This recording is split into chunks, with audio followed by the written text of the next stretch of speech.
Good morning and welcome to Preparing to Survive and Thrive Homesteading channel with Charlie B. So what are we up to today? Well, I dug out my Settler's Cookbook, the 1938 version, that I did another recipe out of. It was the plum conserves. If you haven't seen that video, please take a look after you finish watching this video. So what am I looking at? Well, I am going to do some horseradish. Ta-da! So horseradish sauce. Now, the horseradish. Here we go. I'm going to pull it out of here. It's going to be messy. I am revamping my herb garden. And yes, if the weather ever cooperates, you will get to see the finished product and get to see me redoing it. So, but the horseradish was taking out everywhere. And here's a little picture of what it looks like before I dug it out. The green start.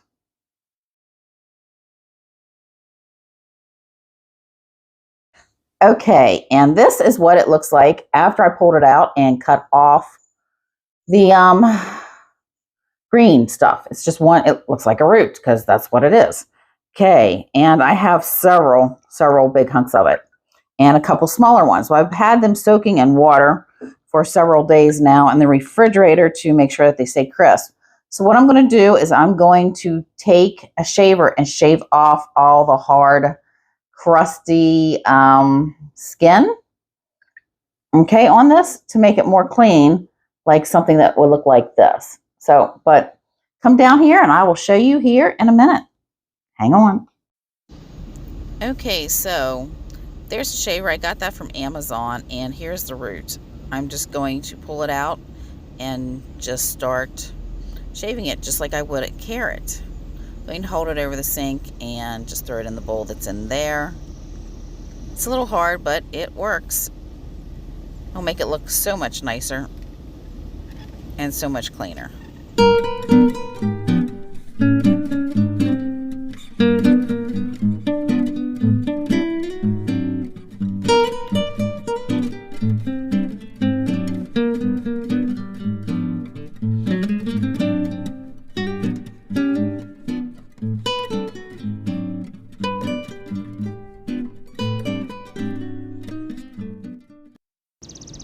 And the horseradish has all been cut off. I'm just going to put it in my KitchenAid.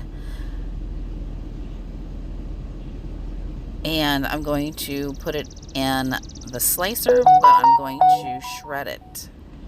And we'll take a look at how we're going to do that in a minute.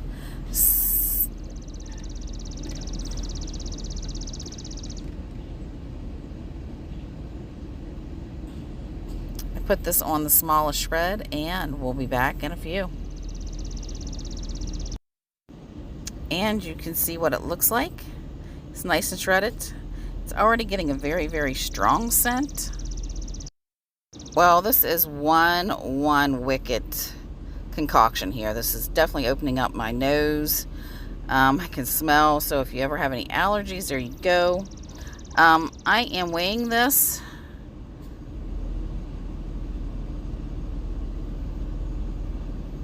So, woo, it's very strong.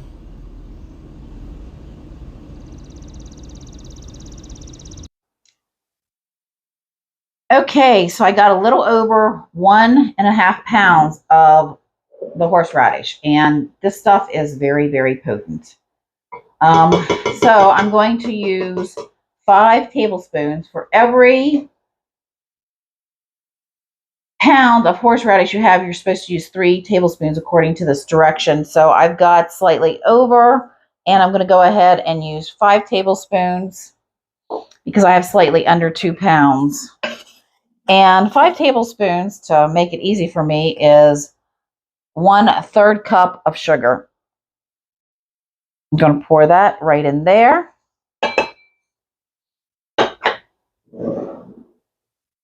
And then I am going to just very nicely cover the horseradish and sugar with white vinegar. Now, it says to cover it completely.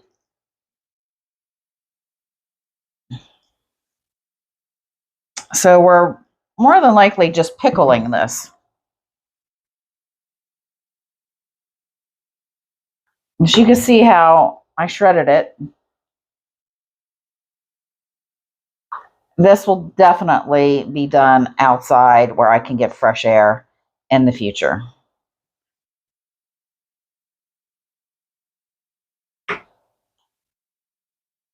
It's starting to calm down the smell a little bit. I definitely want to get this mixed in because of the sugar being in there. I don't want the sugar to all end up in the bottom for when I go to jar this.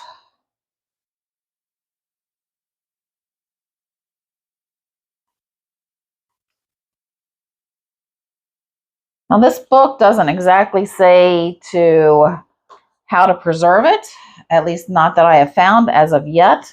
Most of it just says to jar it. You can use horseradish slices to put in your pickles to help keep them crisp. I'll be honest, I'm not sure if it's worth it. This is really wicked. This is worse than just breathing in vinegar alone, which I actually like vinegar. So I'm going to go ahead and just get this covered over. I'm going to put something over this to kind of get it where the smell's not going to kill me. And we'll be back here in a little bit.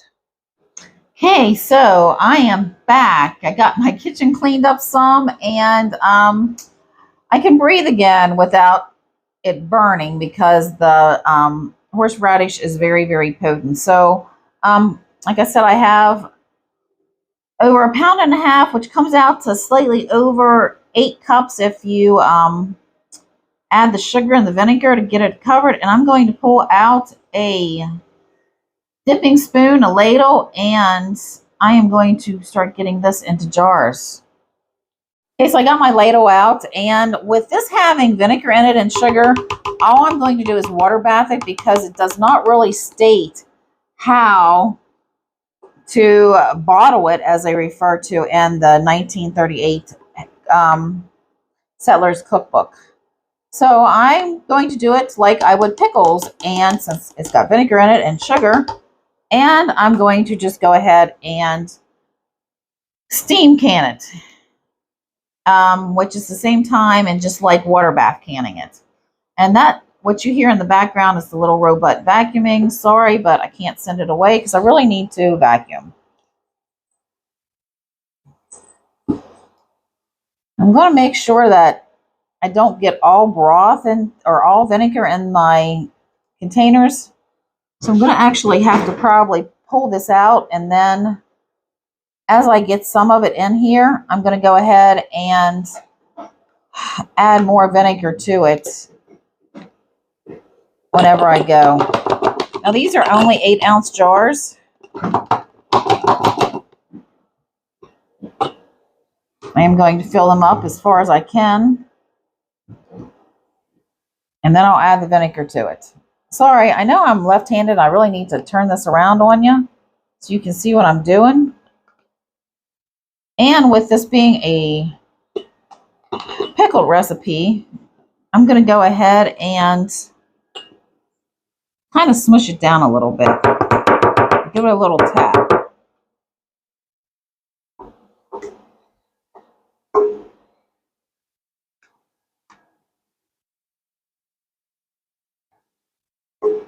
So I'm hoping to get at least 8 jars.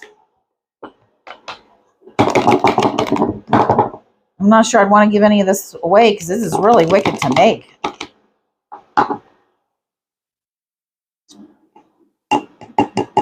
I just tasted it. It's very spicy. It actually has a really good taste to it. I've never really had fresh horseradish that I'm just now making. So this is something that, even with the pain of doing it, might be a good idea to make some more when I need it, when I run out. But I got a feeling this little guys are going to last me a while.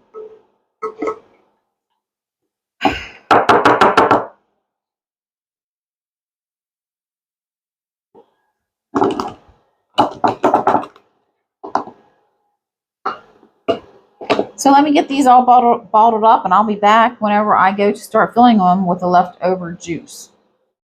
Now that I'm getting down to mainly the broth, I'm going to pour the liquid and any contents that's left in my container into a strainer to strain it out. And this will help me be able to finish dipping out the horseradish and getting it in the jars.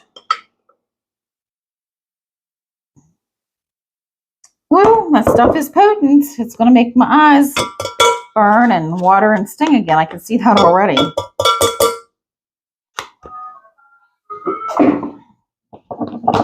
Now, I'm not overpacking these jars or stuffing them a whole lot, but I am trying to get them down a little bit so I can definitely add all the juice.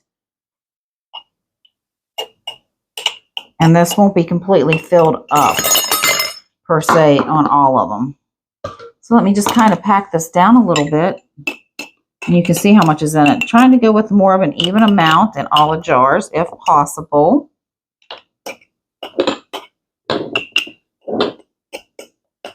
And if I have to, I will dip it out of another jar and pack it down in, which looks like I'm going to have to. I want to get these as even as possible to go from there.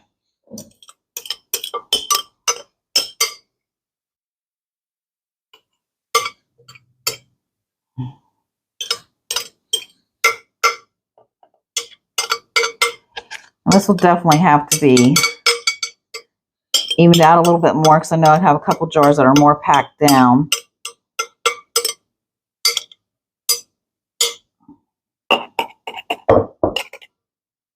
Get these little guys over here.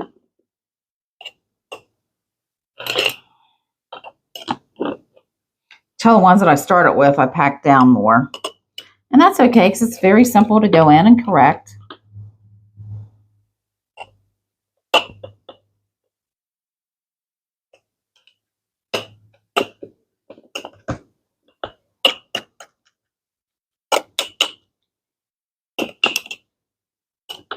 Yep, the stuff is starting to sting the eyes.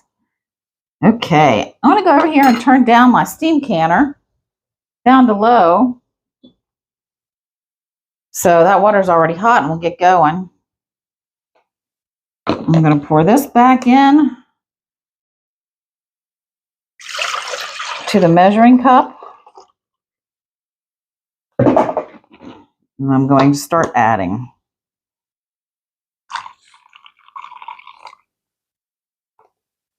Now I want to fill this just up to the rim here, right here. Hopefully you can see my finger. Oh, you can't see my finger. Let me scoot back a little bit.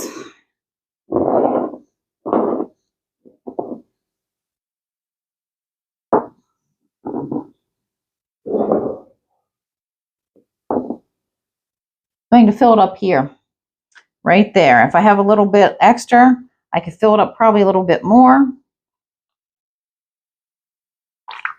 Yeah, I'm getting it kind of a little bit over.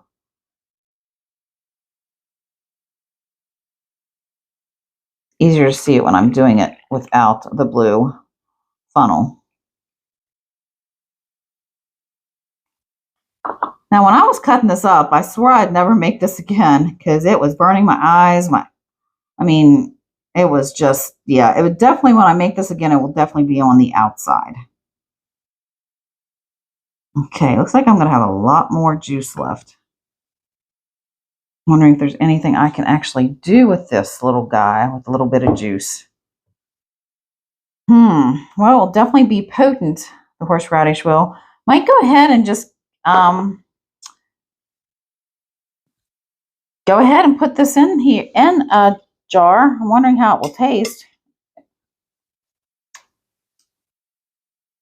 It's got a pickly, but a little bit of a horseradish taste in it. So that might actually be good to just add a little bit of the broth into something. So I might as well have it. I have extra space and extra jars, and I'm using the Tattler lids.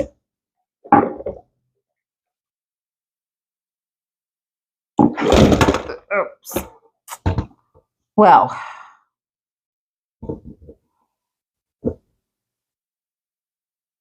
I flipped you in the water in the dish pan. So that's all right.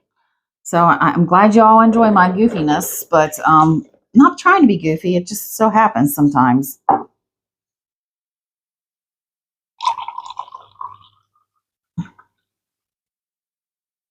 Guess I could have filled the jars till they were only half full There's multiple ways I could have done this.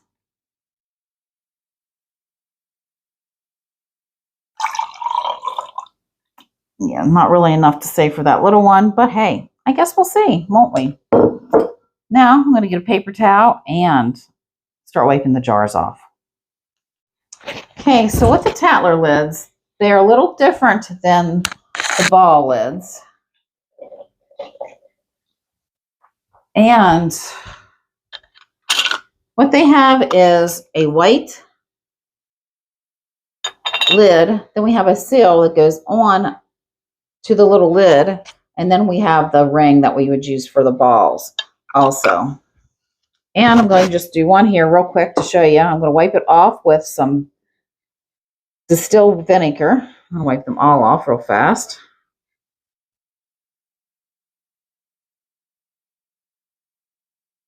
Make sure there's nothing on it up the top so it doesn't prevent it from sealing. Now the Tattler lids seem to really work the best in water bath or the steam canner. And I think it's because when you pull these, when you are finished canning these guys and you take the lid off, you have to tighten the ring onto the lid in order to make it seal after you pull them out of the water bath. And most of the time when you are pressure canning, you have to actually let it sit in the pressure canner until the pressure comes down and be able to pull it out when it's cooled down more so. But we're going to put this one on, and with that, put that on there with the seal and the little lid. Then you tighten it with the ring. Now this, you just want to finger tighten them. I put my finger right here in the center, and I just tighten it right like that. Okay, it will spin. It will not be finger tight like it is with the metal lids. Okay, so I'm going to finish these guys up, and we'll be back.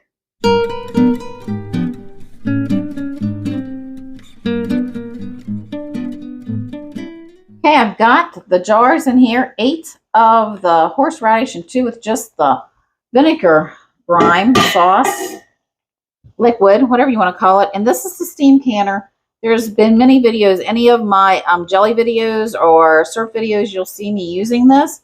So I'm not going to go into this a whole lot, but it's same as the water bath. And this will, I'm going to water bath this for 10 minutes, just like I would pickles. And this saves actually a lot of time and a lot of water. So in my world, that is saving on resources. And I'm just going to turn up my dial so I can see it. Now, it will take a little bit of time to get it up to boil, but then we'll go. And let me show you, switch you around here. So there's the dial. We want the first zone, or actually that is, yes, this is the zone 1. And it is the darkest green up there that we need it to hit for us to be able to hit, I guess, the amount of steam pressure. However you want to adjust that, I go with the steam pressure. So there you go, and we'll be back. Okay, so we have the steam canner is done, and it's set for an extra 5 minutes with the lid on because that's part of the process. Now, I let it sit. It's been actually probably about 7 minutes. And when you remove this lid, make sure you take it off the lid towards you so the steam will be away from you. Just like how I'm doing it here. And there we have it. It's all done. I won't be able to tell you if it's sealed until about 24 hours later, and I'll let you know. So hang tight and hold on. Okay, so as I had said that these stuff with the Tattler lids, you have to leave sit until they stop bubbling, which is, they say, about 5 minutes after they come out. Well, they've been sitting a little bit longer, but I need to actually tighten these lids. So I'm pulling them out. They're very hot. I'm just going to tighten it. Just like that. I'm going to set them down.